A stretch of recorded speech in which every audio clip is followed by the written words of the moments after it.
HSC 2026 ব্যাচের শিক্ষার্থীদের class শুরু হলেও বন্যা কবলিত এলাকায় অনেক জেলার শিক্ষার্থীরা ক্লাস শুরু করতে পারেনি। তাই এখনও অন্য নম্বরে হবে কিনা তা নিয়ে বিভ্রান্তিতে রয়েছে তারা। বিশেষজ্ঞরা বলছেন, এখনই এসব পরীক্ষার্থীদের দিক নির্দেশনা দেওয়া না হলে পরবর্তীতে আরও ভোগান্তিতে পড়তে হবে তাদের। বিস্তারিত সিনথিয়া জান্নাতের প্রতিবেদনে। 6 আগস্ট নতুন নির্দেশনা অনুযায়ী ক্লাস শুরু হয় এইচএসসি 2026 ব্যাচের শিক্ষার্থীদের। এতে শিক্ষার্থীরা ক্লাস শুরু করতে পারলেও শুরু করতে পারেনি বন্যা কবলিত অঞ্চলের শিক্ষার্থীরা বলছে 1 মাস যাবৎ ক্লাস শুরু হলেও এবার পরীক্ষা পূর্ণ নম্বরে হবে কিনা তা নিয়ে বিভ্রান্তিতে শিক্ষার্থীরা।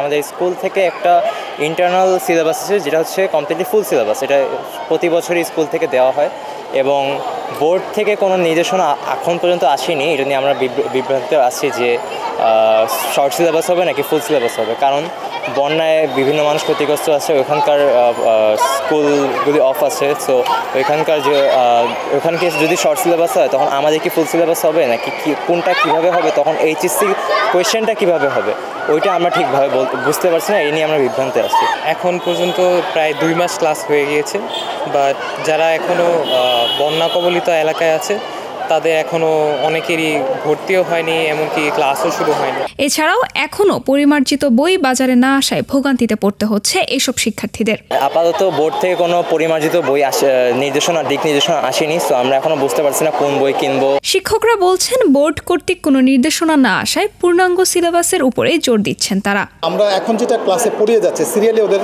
সিলেবাসে যেভাবে আসছে সেভাবে আমরা পড়িয়ে যাচ্ছি, কিন্তু অনেক সময় হয়তো এরকম হতে পারে যে কোনো একটা চ্যাপ্টার বাদ দেওয়া হয়ে গেছে। সেই ক্ষেত্রে দেখা যাবে যে ওই চ্যাপ্টারটা পড়ানো হয়ে গেছে কিন্তু পরবর্তীতে বাদ দিয়েছে, বাচ্চারা হয়তো বা সেই ক্ষেত্রে শিক্ষার্থীরা হয়তো একটু অসন্তুষ্ট হবে। তো আমরা সরকারের কাছে অনুরোধ জানাচ্ছি যে দ্রুত আমাদের একাদশ শ্রেণী যারা 2026 সালে পরীক্ষার্থী তাদেরকে যেন দ্রুত একটা দিক নির্দেশনা দেয়, কি সম্পূর্ণ সিলেবাস হবে নাকি সিলেবাস কিছু কমানো হবে। বিশেষজ্ঞদের মতে এখনও দেশের পরিস্থিতি সহ শিক্ষা ব্যবস্থার হযবরল অবস্থা। স্পেসিফিক কিছু নির্দিষ্ট জিনিস রেখে যেগুলো থাকা লাগবেই, ওই জিনিসগুলোকে কনসিডারেশনে নিয়ে আসা, যেমন কন্টেন্টের মধ্যে যে অর্থাৎ আমরা বলি যে একবারে প্রথম সারির, দ্বিতীয় সারির, তৃতীয় সারির, হ্যাঁ। এখন প্রথম যেগুলো গুরুত্বপূর্ণ সেই কন্টেন্টগুলোকে রেখে এরপর সেই কন্টেন্টগুলোকে আমরা কিভাবে এই অল্প সময়ের মধ্যে আমরা লঞ্চ করব, হ্যাঁ, সেটার মেকানিজম কি হবে। আমরা অনলাইন ব্যবহার করতে পারি, আমরা গার্ডিয়ানদেরকে সচেতন করতে পারি, শিক্ষার্থীদেরকে করতে পারি। এইভাবে আমরা একটা প্ল্যান করে শর্ট একটা দিক নির্দেশনা জারি করে এরপর যদি আমরা একটা গাইডলাইনটা এখন থেকে দিয়ে দেই তাহলে শিক্ষার্থীরা কিন্তু কমফোর্ট ফিল করবে।